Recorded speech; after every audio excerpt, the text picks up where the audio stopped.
So guys, the transfer window opens next week, July 27th, and in today's video, we got a lot of rumours to go over. Also, as you guys know, the championship is coming to a conclusion tonight. It should be some finale, and if you want to see my live reactions to how the final day does unfold tonight, then myself and James Lawrence Alcott will be live on YouTube, on his YouTube channel later on today, to react to all the drama when it does unfold. So I'll leave a link to his channel in the description down below. So come and join us along for that one. It should be a lot of fun as all the drama of the final day does unfold. But hopping into today's video, we are going to be going through all the latest transfer rumours that I've seen going around the league. If you have seen any others that we don't mention in today's video, then get them in the comments down below. We've got a lot to talk about today. If you're going to enjoy, make sure to leave a like. But without any further ado, let's hop into these rumours. So we may as well start out with the crazy transfer rumour. Edinson Cavani being linked with a move to Leeds United, obviously. With their promotion to the Premier League now being confirmed, there's going to be some mad rumours around Leeds, isn't there? There was already when they were in the Championship, but now they're in the Premier League, there's just going to be this whole other sphere of players that they're going to be linked to. Cavani being the next one. Zlatan Ibrahimovic was another one that I saw, and actually they held talks with Ibra in January, but in the end he moved to AC Milan, obviously, when he was looking to move on from LA Galaxy. Now, this one has come from the Leeds owner talking about it. He spoke about the Zlatan deal in January and then possibly going back in for him, but that's, you know, very unlikely. His and Cavani's contracts are up at the end of the season, but for Zlatan it looks more than likely that he'll probably end up going back to Sweden or something like that. Whereas Cavani could be the more plausible option, which seems a bit mental that I'm saying it really, but one important thing to consider is that the Leeds owner hasn't actually discussed this with Bielsa. So, I mean, what a time to be alive for Leeds United fans. There's just going to be some bonkers rumours coming up over the next few weeks, isn't there, for them? When you look at a player like Cavani, even at the age he is, at 33, he's still an elite level striker, and that is one area of the squad where Leeds do need to look into. You know, they've only really got Bamford in that role at the moment. Obviously, the joke going around at the moment is that even if they do sign Cavani, Bamford will still be the man leading the line for them. But listen, the guy's an absolute goal machine. In 301 appearances for PSG, he scored 200 goals in all competitions for them. Atletico Madrid have been another club that's been interested. It's a bit of a silly transfer rumour, but, you know, let's see what happens with Leeds. Perhaps a more realistic transfer for Leeds, though, is the signing of youngster Joe Geldhart coming over from Wigan. Now, talks have been going on between him and the club, but no fee has yet been agreed, as I'm aware. Only 18 years old, and with Wigan going into administration, you'd imagine that Leeds would get him on quite the cut price deal as well. Now, I think that Geldhart is a fantastic prospect in the Championship. We've spoken about him quite a few times on the channel so far this season. Scored a fantastic goal against Hull this season. The game where Wigan came up against North End at the DW, he came off the bench, had a real impact. I think his movement's very good, his awareness as well, and to be honest, I've been surprised that he's not been given more first team opportunities this season. He's only made 2 starts and then 15 appearances from the bench. But definitely a player who a coach like Bielsa could seriously mould into something in the future, because the talent's definitely there with him. And another Wigan Athletic striker who looks to be on the move is Kieffer. Now, Kieffer Moore, someone who I highly rate. 9 goals, 4 assists so far this season. In the second half of the season, he's been absolutely pivotal to Wigan's upturn in form. Took a bit of time to get going there, but I think once the service was right, Kieffer Moore's going to score you goals in the Championship, and the price is being talked about at the moment. Some clubs are about to get an absolute bargain on this one. Now, a couple of days ago, QPR put the bid in for him. They had that one accepted, that one being around about 2.1 million from QPR. However, yesterday, Millwall had put in a bid for 1.85 million for the striker. Now, you may think, well, why would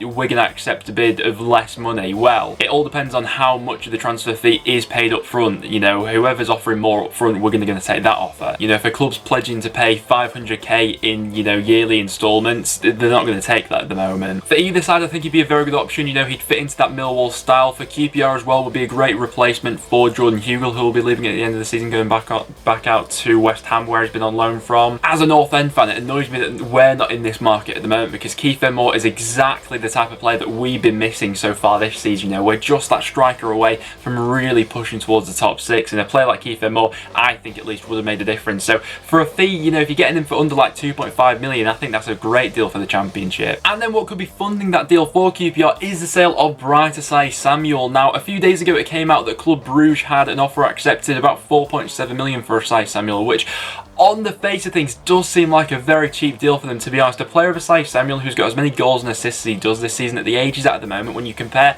that sell-on price compared to some of the other players we've seen leaving from the Championship over the last couple of years who have gone for vastly inflated prices, it seems like QPR are getting a bit of a rough deal there. To be honest, I think that QPR have been one of the clubs who have been a bit guilty of sort of undervaluing their players over the last few years, but with this whole, you know, COVID situation, transfer fees are going to be a bit different this summer, you have the feeling. Although it did then come out yesterday that in the final hour that deal collapsed after there's been reported interest from clubs like Leicester, Brighton and Fulham, all in the QPR wingers. So we'll see what happens with OSAYI-SAMUEL in terms of where he does end up. It's, more than likely that he will be going somewhere. But QPR fans, let me know, what do you think will be a reasonable fee to be getting for a player like OSAYI-SAMUEL? Because this season he's been one of the best wingers, I'd say. And then we get to Reading and talking about John Swift. Now, his move to Sheffield United has been on the cards for quite a while now. The fee being talked about only 3.5 million. Another one similar to the OSAYI-SAMUEL deal, where if he was to be sold in the past few transfer windows,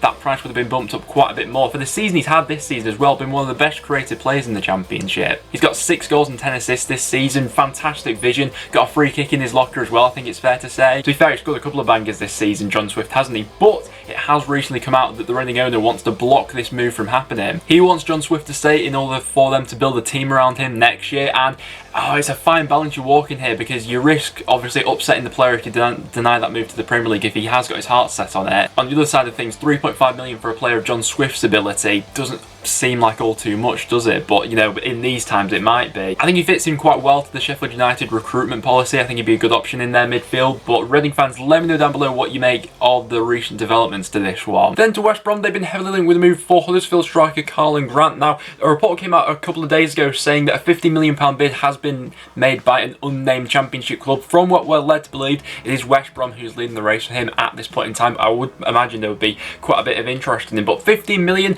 I don't think that Huddersfield could afford to be turning that sort of money down, really. For West Brom though, should they go up, I think Karlan could be a very good option for them. He scored goals for them in the Premier League last year in what was, let's face it, a pretty lacklustre Huddersfield side. He still bagged 4 goals for them in the 9 starts he made, and of course this season in the Championship has scored 18 goals and got 4 assists, most of those as well coming from playing out on the left hand side, which would fit into West Brom's plan as well, as they like to be quite dynamic with how they switched around their forward 4. I still think that Karlan Grant's best position is probably as a number 9. I think he's got a lot of attributes going for him in that area, but as he can play that role out wide as well, he would be quite an attractive option as someone who could come in and do a job. So West Brom fans and Huddersfield fans, let me know down below, 50 million for Karlan Grant, do you think you're getting a good deal there? Stoke have been linked with a few players recently, the first of which being Paddy McNair, currently at Borough, obviously has that connection with Michael O'Neill as they've worked with each other in the national setup at Northern Ireland. Now, McNair started the season really well, I thought, for Middlesbrough in what was, quite the mediocre team early on. McNair was one of the few players who was pulling his weight in that side, I thought. Since the restart, his form probably has dropped off a little bit though, but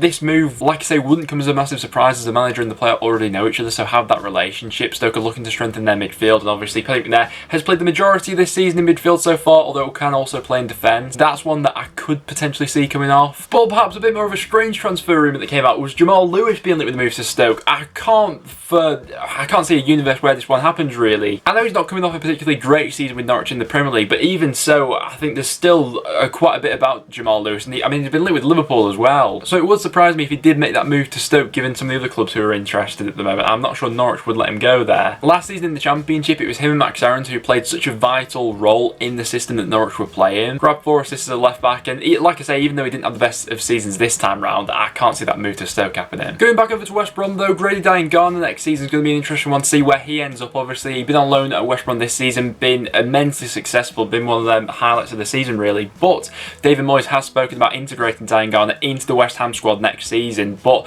there's a bit of a concern from Diangana about, would he actually play there at West Ham? So the question begs, are West Brom going to go out and get Diangana on the permanent? The fee being talked about at the moment would be around about £20 million, so not a cheap one by any stretch. West Brom fans, would you say that's a fair offer? There's also been interest from other clubs in Scotland. Rangers and Celtic have both been mentioned, Newcastle as well, so I'll wait to see what happens on that one, but should they be promoted, I think they'd be an excellent option for them in the Premier League. Another player whose future is going to be up in the air over the summer is going to be Ben White. Obviously, we've seen all the celebrations over Leeds and Leeds fans chatting, Ben White signed him up and things like that, but at the end of the day, he is a Brighton player, and Graham Potter has spoken about integrating him into that Brighton side for next season. Now, it's going to be an interesting, how much is a player like Ben White realistically going to cost Leeds? Are they going to shell that out? It's been a phenomenal season for him. He's been, know, the outstanding defender in the Championship this season, you'd say, hasn't he? I think as well as Leeds being interested in bringing him in, there's also going to be a lot of other Premier League clubs, you'd say maybe more established Premier League clubs, that are going to be interested in Ben White's services as well. So it's another one that we're going to have to keep our eye on over the summer. And it looks like Sheffield Wednesday striker knew he was going to be leaving them at the end of the season and is going to be a free agent. So that's the question to any fans of the Championship. Would you take him at your club? And Wednesday fans, let's get your reaction on this one as well.